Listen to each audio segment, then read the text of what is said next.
ವಿಧಾನಸೌಧದ 3ನೇ ಮಹಡಿನಲ್ಲಿ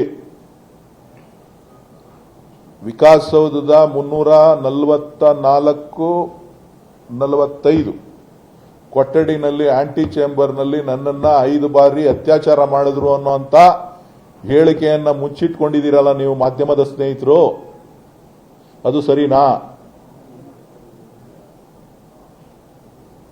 ಎಂತಕ್ಕೋಸ್ಕರ ವಿಧಾನಸೌಧ ಕಟ್ಟಿರೋದು? ಈ ರಾಜ್ಯದ ಜನರ ಕಷ್ಟ ಸುಖಗಳನ್ನ ನೋಡ್ಲಿಕ್ಕೋಸ್ಕರ, ಈ ರಾಜ್ಯದ ಹಿತದೃಷ್ಟಿಯನ್ನ ಕಾಪಾಡಲಿಕ್ಕೋಸ್ಕರ, ಈ ರಾಜ್ಯದ ಹಿರಿಮೆಯನ್ನ ವಿಧಾನಸೌಧ ಅಂತ ಹೇಳಿದ್ರೆ ಇಡೀ ದೇಶದಲ್ಲೇ ಇಂಥ ಒಂದು ವಿಧಾನಸೌಧ ಎಲ್ಲೂ ಇಲ್ಲ. ಅಂಥದ್ರಲ್ಲಿ ಇಂಥ ಒಬ್ಬ ನೀಚ ವ್ಯಕ್ತಿ ಚೆಂಗಲು, ಯಾತಕ್ಕೆ ಕರೆದ್ರು ಚೆಂಗಲು ಅಂತ? ಆ ಚೆಂಗಲು 5 ಬಾರಿ ಅತ್ಯಾಚಾರ ಮಾಡಿರೋದ್ರನ್ನ ಇದುವರೆಗೂ ಸಾರ್ವಜನಿಕರಿಗೆ ನೀವು ತಿಳಿಸ್ತಿಲ್ವಲ್ಲ ಅಂತ ವ್ಯಥೆ ಆಗ್ತಾ ಇದೆಯಲ್ಲ, ಏನ್ ಹೇಳಿ ನಾನು?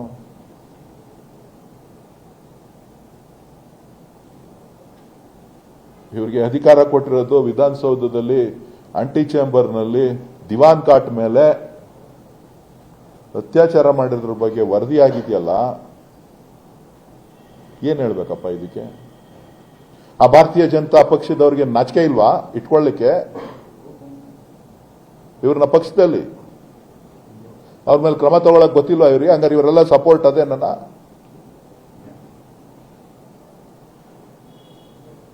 ಏಡ್ಸ್ ಪ್ರಕರಣ ಇರ್ತಕ್ಕಂಥವ್ರನ್ನ ಬೇರೆಯವ್ರಿಗೆ ಏಡ್ಸ್ ಅಂಟಿಸೋದಕ್ಕೋಸ್ಕರ ಪ್ಲಾನ್ ಮಾಡಿರೋದ್ರ ಬಗ್ಗೆ ವರದಿಗಳಿದೆಯಲ್ಲ, ಅವರಿಗೆ ನೈತಿಕತೆ ಇತ್ತು ಅಂತ ಅಂದ್ರೆ ಅವರು ಅಲ್ಲಿವರೆಗೂ ಯಾವುದೇ ಮಾಡಬಾರ್ದು. ಅದೇನೋ ಶಿವಕುಮಾರ್ ಅವರು ಉಪಮುಖ್ಯಮಂತ್ರಿಗಳು ನನ್ನ ಕ್ಷೇತ್ರಕ್ಕೆ ಬಂದ್ಬಿಟ್ಟು ಪೋಸ್ಟರ್ ಹಾಕೋಬಿಟ್ಟು ಅದೇನೋ ಮಾಡ್ಕೊಬಿಟ್ಟವ್ರೆ. ಅವನೊಬ್ಬ ಸಸ್ಪೆಂಡೆಡ್ ರೀ, MLA ರೀ, ನಿಮ್ಗೆ ಗೊತ್ತಿಲ್ವಾ? ಅವನ್ನೇಂತಕ್ಕೂ ಕರಿಬಾರ್ದು. ಆದ್ರೂ ಉಪಮುಖ್ಯಮಂತ್ರಿಗಳು ಗೌರವದಿಂದ ಎಲ್ಲಾ ಶಾಸಕರನ್ನ ಕರೆದಿದ್ದಾರೆ. ಅವನೊಬ್ಬ ಸಸ್ಪೆಂಡೆಡ್ MLA ಅನ್ನೋದನ್ನೇ ಮರ್ತ್ಬಿಟ್ಟಿದ್ದಾನೆ. ಅವನು ಯಾವುದೇ ಚಟುವಟಿಕೆಗಳಲ್ಲಿ ಭಾಗವಹಿಸಲಿಕ್ಕೆ ಅವನಿಗೆ ಅರ್ಹತೆ ಇಲ್ಲ. ಒಂದ್ಸರಿ ಆತ ಸಸ್ಪೆಂಡ್ ಆಯ್ತು ಅಂತ ಅಂದಮೇಲೆ ಕಮಿಟಿ ಮೀಟಿಂಗ್ಸ್ ಅಲ್ಲಾಗ್ಲಿ, ಪ್ರೊಸೀಡಿಂಗ್ಸ್ ಅಲ್ಲಾಗ್ಲಿ, ಪ್ರೋಟೋಕಾಲ್ ಅಲ್ಲಾಗ್ಲಿ, ಅಧಿಕಾರಿಗಳ ಸಭೆ ನಡೆಸಲಿಕ್ಕಾಗ್ಲಿ ಆತನಿಗೆ ಯಾವುದು ಕೂಡ ಇಲ್ಲ. ಅವನು ಬಾಯಿಗೆ ಬರ್ತದೆ, ಏನೋ ಕರೀತಾನೆ ಮೀಡಿಯಾದವ್ರನ್ನ, ನಾನು ಮೀಡಿಯಾದವನು ಅಂತ ಹೇಳ್ಬಿಟ್ಟು ಎಲ್ಲರನ್ನೂ ಎದುರಿಸ್ತಾನೆ. ನಾವು ಮಾತಾಡಬಾರ್ದು ಅಂತಂದ್ರೆ ಏನೋ ನಂದೇನೋ ಇದೆ ಅಂತ ಹೇಳ್ತಾನೆ. ಏನು ಟ್ಯಾಬ್ಲೆಟ್ ತಗೋತಾನಂತೆ, ನಿದ್ದೆ ಬರಲ್ಲ ತಗೋತಾನೆ. ಬೆಳಗ್ಗೆ 4 ಗಂಟೆಗೆ ಎದ್ಬಿಟ್ಟು ಯಾರ್ಯಾರಿಗೆ ಏನೇನು ಸ್ಕೆಚ್ ಹಾಕ್ಬೇಕು ಅಂತ ಚಿಂತನೆ ಮಾಡ್ತಕ್ಕಂಥ ನೀಚ ಪ್ರವೃತ್ತಿ ಇರ್ತಕ್ಕಂಥವನು, ಆಲೋಚನೆಗಳಿರ್ತಕ್ಕಂಥವನು.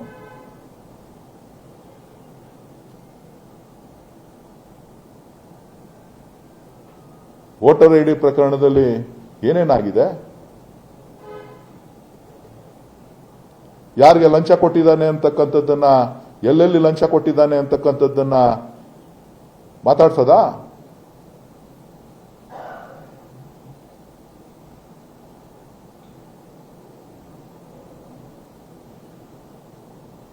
ಅದೇ ನನಗೆ ಗೊತ್ತಿಲ್ವಾ? ಏನೋ CBI ಗೊತ್ತಿದೆಯಂತೆ, ಗವರ್ನರ್ ಆಫೀಸ್ ಗೊತ್ತಿದೆಯಂತೆ, ED ಗೊತ್ತಿದೆಯಂತೆ. ಆ ಗವರ್ನರ್ ಇವ್ರನ್ನ ಗೇಟ್ ಒಳಗೆ ಕುಟ್ಕೋಬಾರ್ದಾಗಿತ್ತು. ಇಂಥ ಒಬ್ಬ ಅತ್ಯಾಚಾರಿ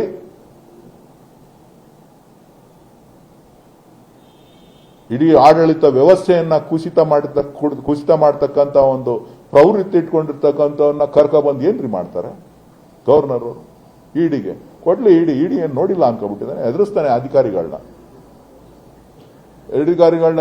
ಇಡಿ ಇದೆ, CBI ಕೊಟ್ಬಿಟ್ಟಿದ್ದೀನಿ, ಬೋರ್ವೆಲ್ಲೇ ಇಲ್ಲ ಅಂತ ಎನ್ಕ್ವೈರಿ ಆಯ್ತಪ್ಪ. ಇವನ್ ಕ್ಷೇತ್ರದಲ್ಲಿ ಬೋರ್ವೆಲ್ಲೇ ಕೊರೆದಿಲ್ಲ ಅಂತ ರಾತ್ರಿ ಬೋರ್ವೆಲ್ ಕೊರೆಯಕ್ಕೆ ಶುರು ಮಾಡ್ಬಿಟ್ಟ. ಲೋಕಾಯುಕ್ತವರು ತನಿಖೆ ಮಾಡ್ತಾರೆ, 240-250 ಕೋಟಿ ರೂಪಾಯಿದು ಅಂತ ಹೇಳ್ಬಿಟ್ಟು ರಾತ್ರಿ ಟಾರ್ ಹಾಕಕ್ ಶುರು ಮಾಡ್ದ. ನಾಚಿಕೆ ಆಗಲ್ವಾ ಇನ್ನೊಬ್ಬರ ಬಗ್ಗೆ ಮಾತಾಡೋದಕ್ಕೆ? ಏನ್ ಸಭ್ಯಸ್ಥ ಅಂತ? ಒಕ್ಳಿಗೆ 2 ಮಗಳನ್ನ, ತಾಯಂದಿರನ್ನ ಮಂಚಕ್ಕೆ ಕರೆಯೋನು ಲಂಚ ಕೇಳ್ಬಿಟ್ಟು ಏನಿದೆ ಇವನ ಹತ್ರ? ನಾನೇನೋ ಮಾತಾಡಬಾರ್ದು ಏನು ಮಾತಾಡಬಾರ್ದು, ಏನೋ ಅವ್ನು ಯಾರೋ ಮೆಂಟ್ಲಾಗ್ಬಿಟ್ಟಿದ್ದಾನೆ, ಮೊಟ್ಟೆ ಬೇರೆ ಹೊಡೆದ್ಬಿಟ್ಟು ಅದೇನೋ ಶೂಟಿಂಗ್ ಮಾಡ್ಸಕ್ ಹೋಗಿ ಪಿಕ್ಚರ್ ತೆಗಿಯಕ್ಕೆ ಹೋಗಿ ಮೊಟ್ಟೆ ಹೊಡೆದು ಆಸಿಡ್ ಬಿದ್ದ್ಬಿಟ್ಟು ಮೆಂಟ್ಲಾಗ್ಬಿಟ್ಟಿದ್ದಾನೆ. ಇನ್ಯಾಕೆ ಸುಮ್ಮನೆ ಅವನ ಬಗ್ಗೆ ಮಾತಾಡ್ಕೊಂಡು ನಮ್ಗೇನೋ ಏನೋ ಮಾಡ್ಕೊಂಡು ಹೋಗ್ಲಿ.